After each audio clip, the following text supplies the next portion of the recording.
तो राजनीति करने वाले की मंशा रहती है कि हम जिस समाज के हैं, जिस जाति के हैं, उस जाति को हाईलाइटेड करने के लिए किसी और जाति के समुदाय के लोगों को गाली गलौज या किसी अटपटांग बातों में उलझा करके द्वंद्व फैलाने का कार्य करते हैं। ये कहाँ तक मुनासिब है राजनीति करने वालों की? बहुत ही गलत बात है। राजनीति करने वाले व्यक्ति अगर इस तरह की कार्य करते हैं तो निश्चित रूप से वह कमजोर व्यक्ति है जो जात का सहारा लेकर राजनीति करते हैं। राजनीति मुद्दा पर करनी चाहिए, विकास पर करनी चाहिए, एक अच्छे स्वच्छ समाज के ऊपर करनी चाहिए। जात पात की राजनीति से हमारा बिहार कमजोर है। जो बिहार होना चाहिए था, जाति को लेकर आज इतना विखंडित है, इतना समाज हमारा टूटा हुआ है कि हम आज भी बहुत पिछड़े हुए हैं। आप देख रहे हैं विंस ऑफ इंडिया और इस वक्त मेरे साथ मौजूद है बनियापुर भाग 3 जिला परिषद के पूर्व सदस्य पुरुषोत्तम सिंह उर्फ गुड्डा सिंह, और इनसे मिलकर के हम कुछ राजनीति के बारे में चर्चा करने का प्रयास करेंगे। जो देश में चल रही कहानी, उसी कहानी के बारे में चर्चा करने का प्रयास करेंगे। सर, आपका स्वागत है। सबसे पहले धन्यवाद। आपके माध्यम से जो भी दर्शक देख रहे हैं उन सबको भी मेरी शुभकामना है। सर, एक बात बताइए, अभी राहुल गांधी की जो लोकसभा की सदस्यता है वो रद्द कर दी गई है, इस पर आपका क्या ख्याल बनता है? देखिए, राहुल गांधी की जो सदस्यता है वो किसी व्यक्ति के द्वारा रद्द नहीं की गई है। माननीय न्यायालय का यह आदेश है जिसको तो अक्षरशः पालन करना पड़ेगा। जी, मतलब कोर्ट का आदेश है, ये बात सत्य है, परंतु इसको आप किस नज़र से देखते हैं? ये आपको अच्छा लगता है या बुरा लगता है? देखिए, जब कोर्ट का आदेश है जी तो इसमें अच्छा बुरा का सवाल ही नहीं पैदा होता है। जी जो कानून व्यवस्था की गई है उस व्यवस्था के तहत इनको सजा हुआ है, जी तो इस पे बोलने लायक कुछ बात नहीं है। यह तो कानून की बात है। जी, कानून की बात है, परंतु मतलब मामला ये है, मानहानि का मुकदमा लगा। इतिहास में पहली बार ये घटना घटी है जिस पर मानहानि के मुकदमे के दौरान किसी की 2 साल की सजा दे करके किसी की सदस्यता को भंग किया गया है। इस पर आप अभी तक के इतिहास में, हमें जहाँ तक जानकारी है, ये नई बात है, तो इस पर आप क्या विचार बनाते हैं? देखिए, अब तो सजा हो चुकी है। जी, सजा नहीं हुई रहती तो आदमी कोई बात बोलता। अब तो कानून का सम्मान हम सबको करना होगा। जी। कानून ने इन्हें दोषी ठहराया जी। है। अगर यही माफ़ी मांग लिए रहते न्यायालय में तो यह नौबत उनको नहीं आती।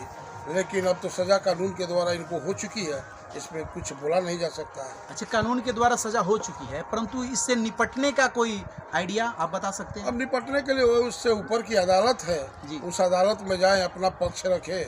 अब ऊपर की अदालत जो आदेश दे उसको फिर मानना पड़ेगा। देखिए, जैसा कि ये बता रहे थे कि अब जो लोअर कोर्ट सजा दे चुकी है उसको स्वीकारना पड़ेगा और इससे निपटने के लिए सुप्रीम कोर्ट में जाकर के अपील करना पड़ेगा और जो सुप्रीम कोर्ट का आदेश होगा उसको स्वीकारना पड़ेगा। क्योंकि हमारे देश में संविधान के अनुसार न्यायपालिका जो होती है उसके न्याय को स्वीकारना पड़ता है और देश की जो व्यवस्था है ये तो चलते रहता है और न्यायपालिका सर्वोपरि है, उसके आदेश को स्वीकारना पड़ेगा।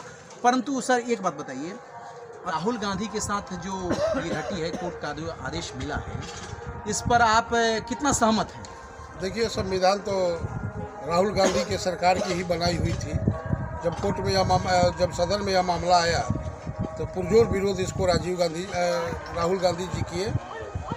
बिल को फाड़े और कानून बनाए कि सजाए व्यक्ति को, जिसको सजा हो जा रही है उसको चुनाव लड़ने का अधिकार नहीं है और सदस्यता समाप्त कर दी जाएगी। यह बिल तो राहुल जी के द्वारा ही लाया गया है।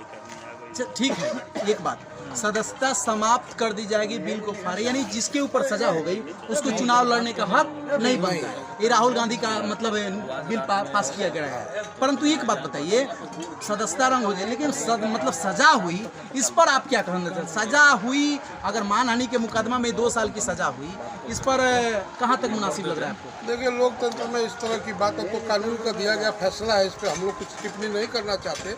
लेकिन लोकतंत्र में बोलने का अधिकार सबको है, सबको बोलना चाहिए। इस तरह की बात होगी तो कोई नेता ऐसा नहीं बचेगा जो एक दूसरे पर आरोप नहीं करता है, लगाता है। रोज न्यायालय का चक्कर काटना पड़ेगा। हम इसका विरोध करते हैं कि लोकतंत्र में इस परंपरा की शुरुआत नहीं होनी चाहिए। देखिए, बहुत अच्छे ढंग से, चूंकि ये परंपरा की शुरुआत, ऐसी परंपरा जब हो जाएगी, राजनीति करने वाले कोई अछूते नहीं बचे हैं। अगर ऐसी घटना घटती रहे और एक दूसरे पर लोग आलोचना करते रहेंगे और FIR करते रहेंगे तो कोई अछूता नहीं है जिसके ऊपर FIR न होगा।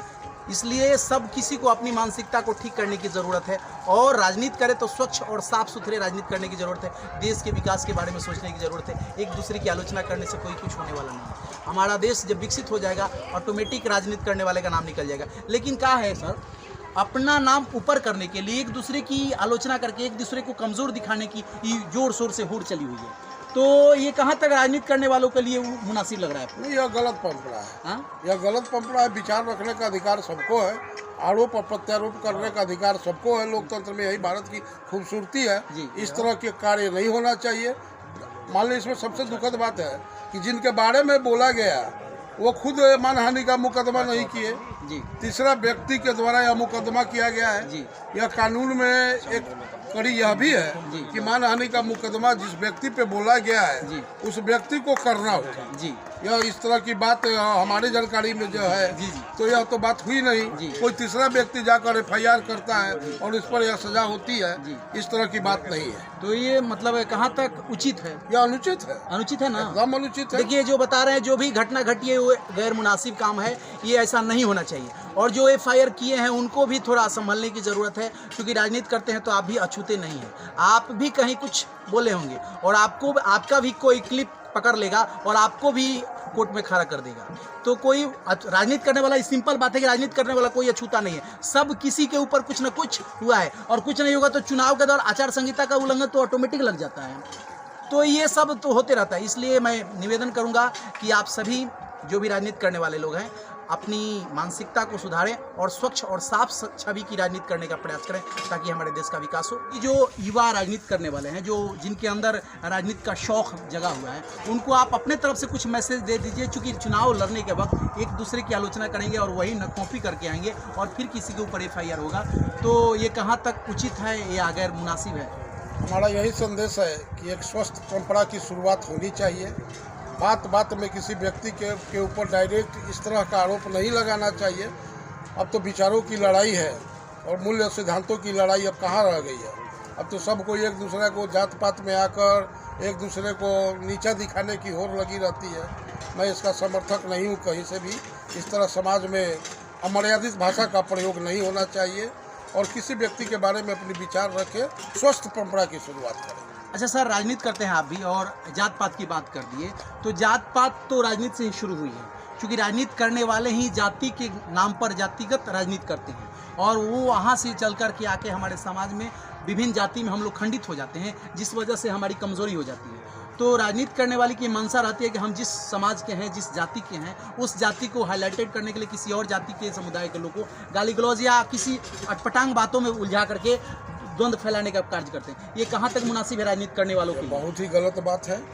राजनीति करने वाले व्यक्ति अगर इस तरह की कार्य करते हैं तो निश्चित रूप से वह कमज़ोर व्यक्ति है जो जात का सहारा लेकर राजनीति करते हैं। राजनीति मुद्दा पर करनी चाहिए, विकास पर करनी चाहिए, एक अच्छे स्वच्छ समाज के ऊपर करनी चाहिए। जात पात की राजनीति से हमारा बिहार कमज़ोर है। जो बिहार होना चाहिए था, जाति को लेकर आज जितना भी खंडित है, इतना समाज हमारा टूटा हुआ है कि हम आज भी बहुत पिछड़े हुए हैं। देखिए, बहुत अच्छे ढंग से, काबिले तरीके से इन्होंने इस बात पर अपना मंतव्य दिए कि राजनीति करना चाहिए, राजनीति करना अच्छी बात है, परंतु जातिगत रूप से खंडित करना ये अपने आप को कमज़ोरी दिखाता है।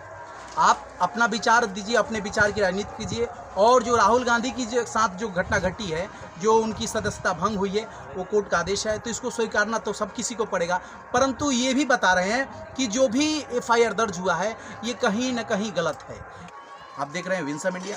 जय हिंद, जय भारत।